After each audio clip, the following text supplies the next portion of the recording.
All right, so we are doing section 6.1 and 6.2 together because it's talking about chromosomes and meiosis in both of them. So we go into like the stages of meiosis and things like that in the next section. So the when we talk about cells, there's two types of cells. You've got body cells, which are called somatic cells, and you've got uh, cells called gametes, which are also known as sex cells. So again, body cells are called somatic cells. Sex cells or germ cells develop into gametes, so egg and sperm. So germ cells are located in the ovaries and testes. Gametes are sex cells, egg, and sperm. So all those words, they all mean the same thing when you say them. It's just another way of saying those things, just like body cell, somatic cell.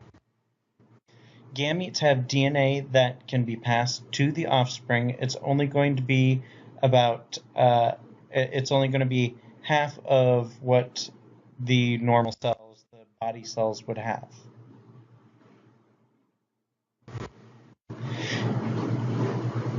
Your cells have two different types of chromosomes.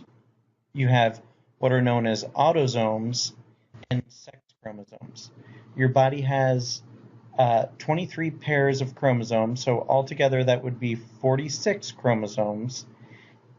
There's 22 sets of autosomes and one set of sex chromosomes. So that would be, again, it would be 44 regular and 2 sex chromosomes. Homologous pairs of chromosomes have the same structure and the same information on them. So you get a chromosome from your mom and you get a chromosome from your dad that would both be, let's say, chromosome number 5. So you'd get a 5 from your mom, 5 from your dad. The genetic information is located at the same spots on each one of those chromosomes. That's why it is called a homologous pair. For each of the homologous pairs, like I said, one chromosome comes from each of your parents.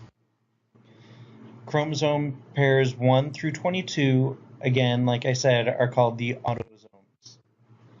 Sex chromosomes, X and Y, they are going to determine the gender in mammals.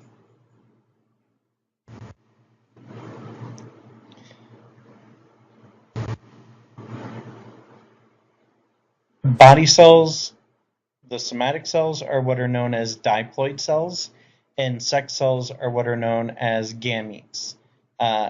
Sex cells and gametes are known as haploid cells. So fertilization between an egg and a sperm occurs in sexual reproduction. When they fuse together, they're going to make a diploid cell. So diploid cells, another way of writing diploid is 2N. The cells have 2 copies of every chromosome in them. So most of the cells in your body are going to be diploid. So again, the body cells are diploid cells. Your sex cells or your gametes, they are haploid. Haploid are going to be half the chromosome number. So again, here is showing you the rest of diploid. So again, haploid cells, or you can write it just as N, they have 1 copy of every chromosome. Gametes are haploid. Gametes have 22 autosomes and 1 sex chromosome in them. And when it does this in the process of meiosis that we'll talk about in a little bit, it ends up being where you will have a process where it's called crossing over. So you'll end up with a mixture of both mom and dad's information in your sex chromosomes that you would pass on to your offspring. Chromosome numbers must be maintained in animals. Many plants can have more than 2 copies of each chromosome. That's what's called polyploid. We'll get into that when we get into the genetic engineering. So mitosis and meiosis are types of nuclear division that make different types of cells. Mitosis makes more diploid cells, and in meiosis, it's going to end up making the haploid cells. So meiosis makes haploid cells from diploid cells. Meiosis occurs only in the sex cells. Meiosis produces gametes, so it's going to be the process of making egg or sperm. So that's what you see right here. Produce genetically unique cells, results in haploid cells, take place only in certain times of the organism's life cycle, and involved in sexual reproduction. So that takes us to section 2, where we start to actually look at the stages of meiosis. So during meiosis, diploid cells undergo 2 cell divisions that result in haploid cells. So it's good that this is happening at the beginning of this chapter, because in the last chapter we talked about mitosis. So there's parts of mitosis and meiosis that are alike.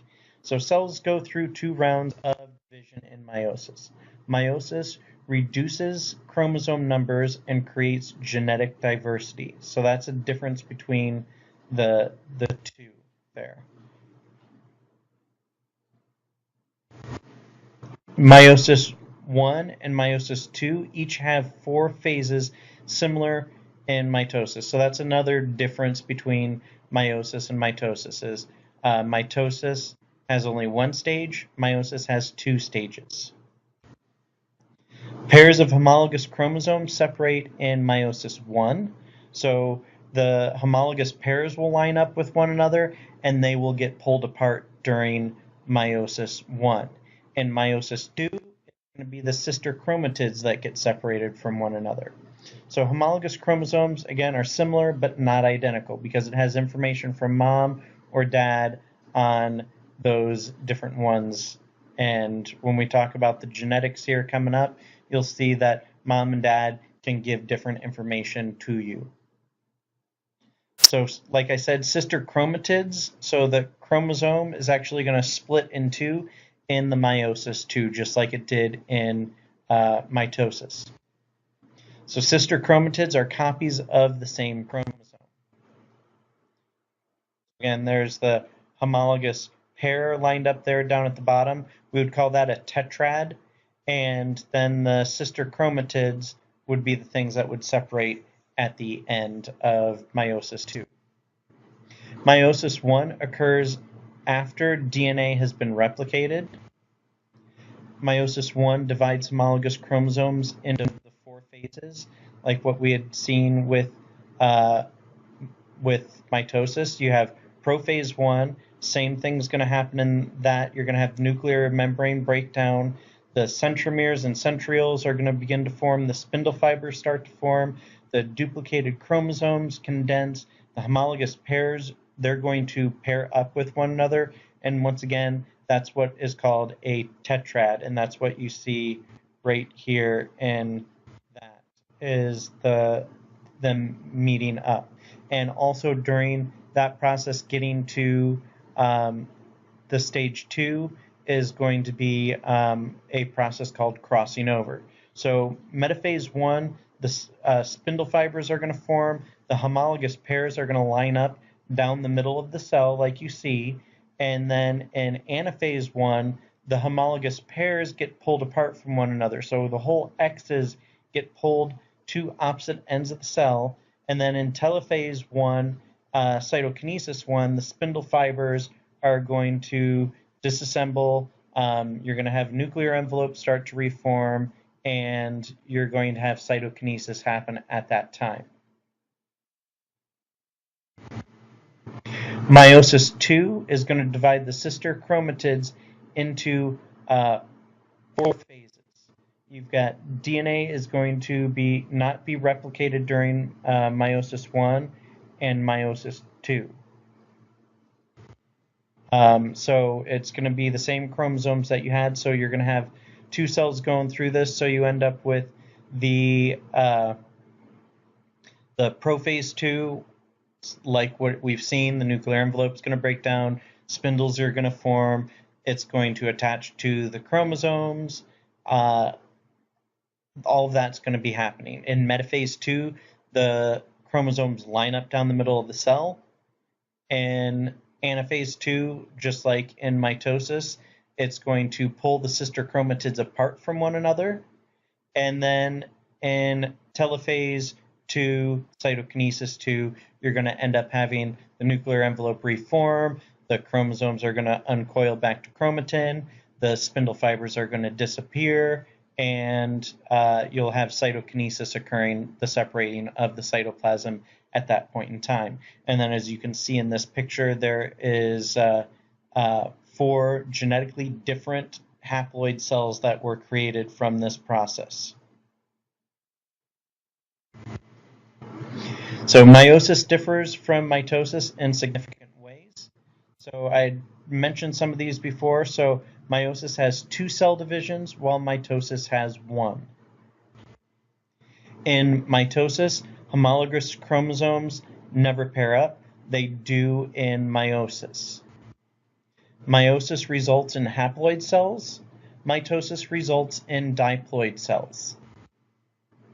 So again, here's a comparison of the two, but those would be some key things for you to know the differences between them there. So haploid cells develop in mature gametes. Gametogenesis is the production of gametes. So that's going to be what happens in ovaries and testes. So gametogenesis differs between males and females. Sperm becomes streamlined and motile, and the sperm primarily contribute DNA to an embryo. When we talk about the eggs contribute DNA, cytoplasm, and organelles to an embryo. So during meiosis, the egg gets most of the contents, the other cells from the polar bodies. So that is going to be what we would end up seeing.